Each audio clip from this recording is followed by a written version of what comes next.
मेरे प्रिय साथियों, भक्तों, बहुत बहुत आशीर्वाद आपको। आज का ये दूसरा वीडियो है और ये वीडियो बहुत ही महत्वपूर्ण आज मैं दे रहा हूँ। देवी देवताओं के चरित्र पर आधारित ये वीडियो है।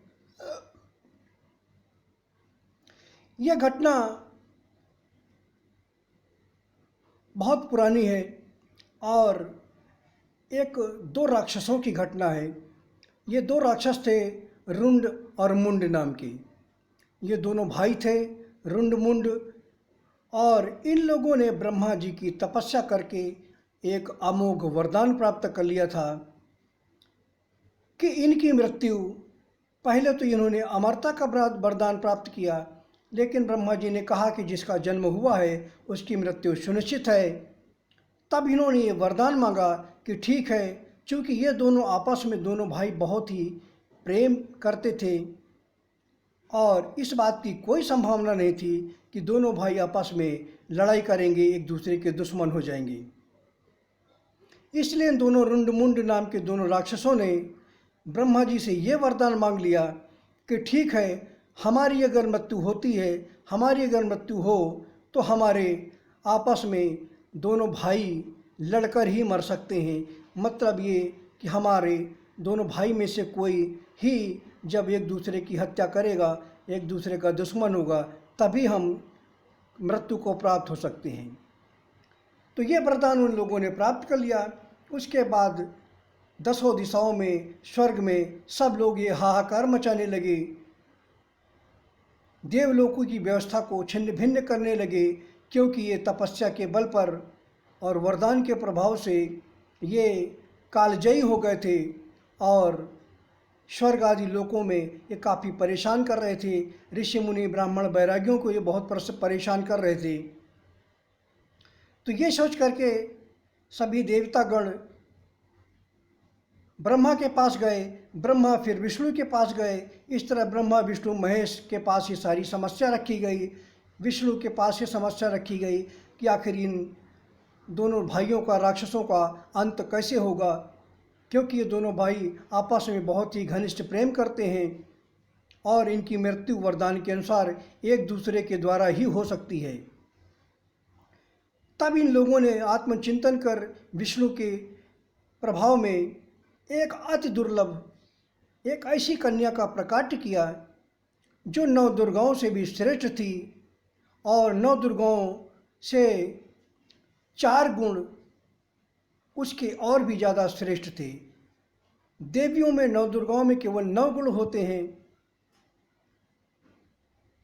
लेकिन उस दिव्य कन्या जो परम सुंदर थी, अत्यंत सुंदर थी, उसके अंदर पुरुषों के 4 गुण और उसके अंदर डाल दिए गए।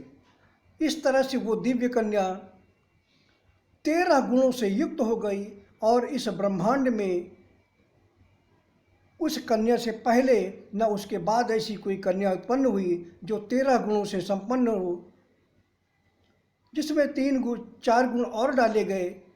विजय, पराक्रम, धैर्य, साहस, इस तरह से 4 गुण पुरुषों को अंदर और डाल दिए गए।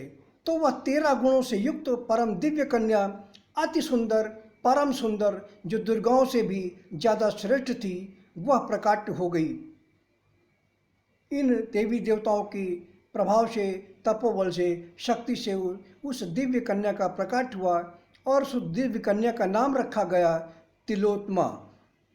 वह दिव्य कन्या जो परम सुंदर थी, अत्यंत सुंदर थी और विश्व मोहिनी से भी ज़्यादा श्रेष्ठ थी, रति भी उसके सामने कहीं नहीं टिकती थी। ऐसी परम दिव्य कन्या का प्रकाट्य किया जो 13 गुणों से युक्त थी। 9 दुर्गाएं भी उसके सामने फीकी पड़ गईं और ब्रह्मा विष्णु महेश ने जब उनको प्रकट किया तो उनसे ये कहा कि हे देवी, आपका प्रकट इसलिए हुआ है कि आप रुंड और मुंड नाम के ये जो भाई हैं, जो आपस में बहुत ही घनिष्ठ प्रेम करते हैं, एक दूसरे के खिलाफ कभी नहीं जाते, एक दूसरे के कभी मित्र हमेशा रहते हैं, शत्रु नहीं होते। तो आप देवी ऐसा कीजिए कि इन दोनों के बीच में सम्मोहन शक्ति का प्रयोग कीजिए, अपने सौंदर्य का, अपने तेज का प्रयोग कीजिए और ऐसा कुछ कर दीजिए कि ये दोनों भाई आपस में ही लड़कर मर जाएं। तब उस दिव्य कन्या तिलोत्तमा ने इस काम को, अपनी जिम्मेदारी को स्वीकार किया और इन दोनों भाई रुंड और मुंड दोनों के पास वो पहुंची।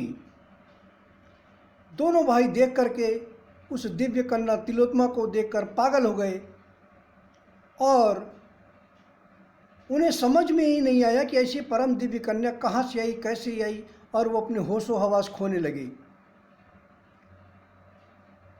इन दोनों भाइयों ने उस दिव्य कन्या से विवाह करने का प्रस्ताव रखा, क्योंकि अत्यंत बलशाली थे और उनके सामने कोई टिक नहीं पा रहा था। यहाँ तक कि देवी देवता भी नहीं टिक पा रहे थे वरदान के स्वरूप, जिसकी वजह से अत्यंत बलशाली हो गए थे। तो इन दोनों रुंड मुंड नाम के राक्षसों ने, भाइयों ने, उस तिलोत्तमा नाम की परम दिव्य कन्या से ये कहा कि हम, हे देवी, आपसे विवाह करना चाहते हैं, आप हमें स्वीकार कीजिए। चूँकि ये घमंडी थे, अहंकारी भी थे, तो इसलिए इस तरह प्रस्ताव उन लोगों ने रखा। और जब यह प्रस्ताव तिलोत्तमा रूपी परम सुंदरी के सामने रखा तो तिलोत्तमा ने कहा कि ठीक है, मैं आप लोगों से विवाह करने के लिए तैयार हूँ, लेकिन एक शर्त है कि आप दोनों भाइयों में जो श्रेष्ठ होगा, जो सबसे श्रेष्ठ होगा, मैं उसी से विवाह करूँगी। यह सोचकर दोनों भाई तैयार हो गए और दोनों भाइयों में आपस में ठन गई। आपस में दोनों लड़ने लगे, द्वंद्व युद्ध चलने लगा, यह प्रमाणित करने के लिए कि हम दोनों भाइयों में कौन श्रेष्ठ है। उस परम सुंदरी के तेज के सामने ये निस्तेज हो गए और ये भूल गए कि देवी देवताओं का ये छल है और यह परम सुंदरी हमसे विवाह करने के लिए नहीं आई है, बल्कि हमारा संहार करने के लिए आई है। और वो आपस में ही लड़ने लगे और चूँकि वरदान ही ये था कि दोनों भाई आपस में लड़कर मरेंगे, तो इसलिए दोनों भाई आपस में लड़ते हुए एक दूसरे को ही मृत्यु को प्राप्त हो गए, एक दूसरे को ही मार दिया। इस तरह से देवी देवताओं का कल्याण हुआ और वह परम सुंदरी फिर ब्रह्मा विष्णु महेश के पास पहुंची। और इतनी सुंदर थी वो दिव्य कन्या कि जिस क्षेत्र में जहाँ भी देवलोक में चली जाती थी वहाँ हाहाकार मचने लगा। सारे ऋषि मुनि, ब्राह्मण, बैरागी, देवी देवता उसको देखकर, उसके प्रभाव में आकर अत्यंत कामुक हो जाते थे, अपना धैर्य खो बैठते थे और सारे देवलोकों में हाहाकार मच गया, क्योंकि सब उसके काम के वशीभूत हो जाते थे। तो जिन देवी देवताओं के पास फिर ये देवी देवता गए और उन देवी देवताओं से ब्रह्मा विष्णु महेश उन्होंने अपनी याचना रखी कि प्रभु, आपने जिस कन्या को, जिस तिलोत्तमा को प्रकट किया है, इनके तेज को हम सह नहीं पा रहे हैं और ये इनके प्रभाव में आकर अत्यंत हम कामुक हो जाते हैं। तब यहाँ ब्रह्मा विष्णु महेश ने छल किया और इस छल को बताने के लिए मैं आप लोगों को ये वीडियो दे रहा हूँ। ब्रह्मा विष्णु महेश ने ये छल किया कि इन लोगों ने अपनी ही पुत्री, जिनको इन्होंने प्रकट किया था, अपनी ही पुत्री को संहार करने का फैसला कर डाला। और शनि, जो चूँकि न्याय के देवता हैं, शनि को बुलाया गया। और चूँकि तिलोत्तमा 13 कलाओं से युक्त थीं, इसलिए शनि को कहा गया कि आप इनके 13 टुकड़े कर डालिए।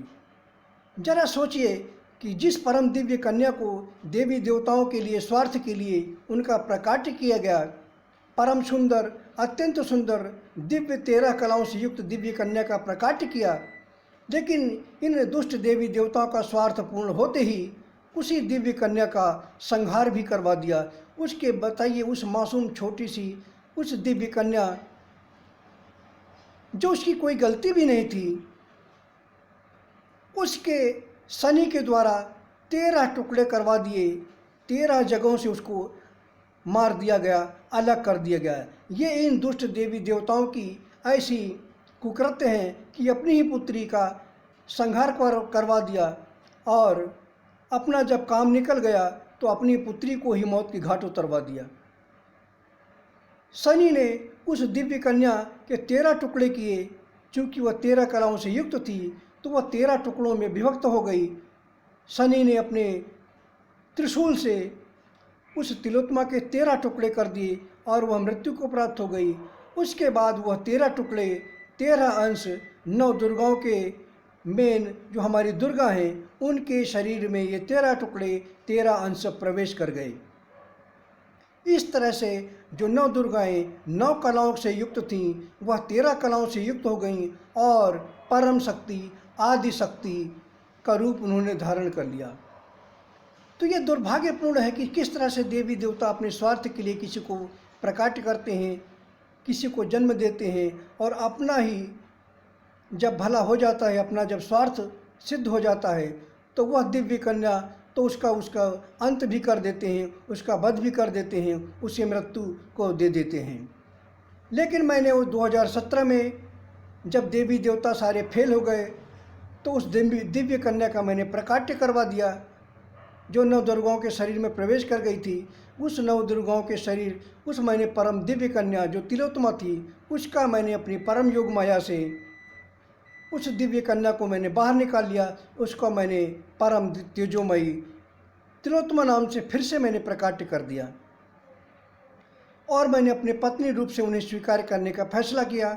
लेकिन दुष्ट देवी देवताओं ने वहाँ भी इनके साथ छल किया और इनको भ्रमित कर दिया, जिसकी वजह से ये फिर मुझे प्राप्त नहीं कर पाई और इनको फिर गलती करने की वजह से मुझे इनको नरक में भेजना पड़ा जो रक्त सागर में अभी तक पड़ी हुई थी।